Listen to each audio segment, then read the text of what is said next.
नमस्कार, SPN9 news में आप सभी का बहुत बहुत स्वागत है।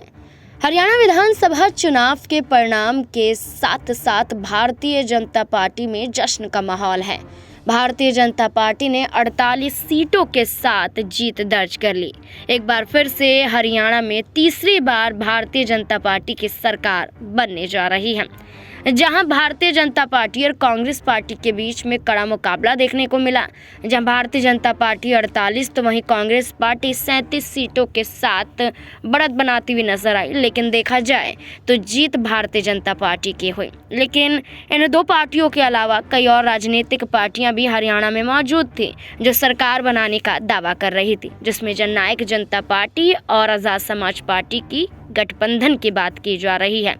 इसके अलावा इंडियन नेशनल लोक दल, हरियाणा लोक हित पार्टी, बहुजन समाज पार्टी के गठबंधन की भी बात की जा रही है, जहां दुष्यंत चौटाला की पार्टी ने खाता तक नहीं खोला, बल्कि अचानक से दुष्यंत चौटाला अपनी सीट भी नहीं बचा पाए, तो वहीं गठबंधन भी कारगर साबित नहीं हुआ। इससे इतर हटकर देखा जाए तो बहुजन समाज पार्टी और इंडियन नेशनल लोक दल ने खाता तो खोला।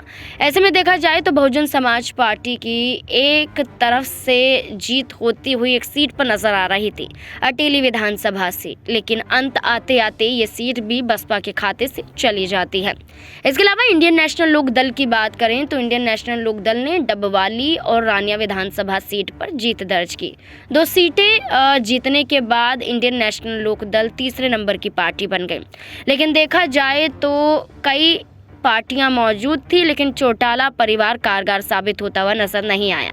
इस लिहाज से देखा जा रहा है कि क्या अब अभय चौटाला, दुष्यंत चौटाला हार के बाद वापसी करते हुए नजर आएंगे, क्या एक साथ मिलते हुए नजर आएंगे, क्योंकि जो परिवार अलग होकर चुनाव लड़ रहा है, आने वाले अन्य चुनावों में क्या ये परिवार एक साथ होता हुआ नजर आ सकता है, अन्य राज्यों के चुनावों में क्या दमखम दिखाते हुए नजर आ सकता है। क्योंकि देखा जाए तो हरियाणा में बार बार दबाव बनाने की कोशिश की जा रही थी कि परिवार अगर एक होता तो चुनाव परिणाम कुछ और ही होते। अब देखना होगा कि अभय चौटाला और दुष्यंत चौटाला के बीच में क्या सहमति बनती हुई नजर आती है या फिर नहीं।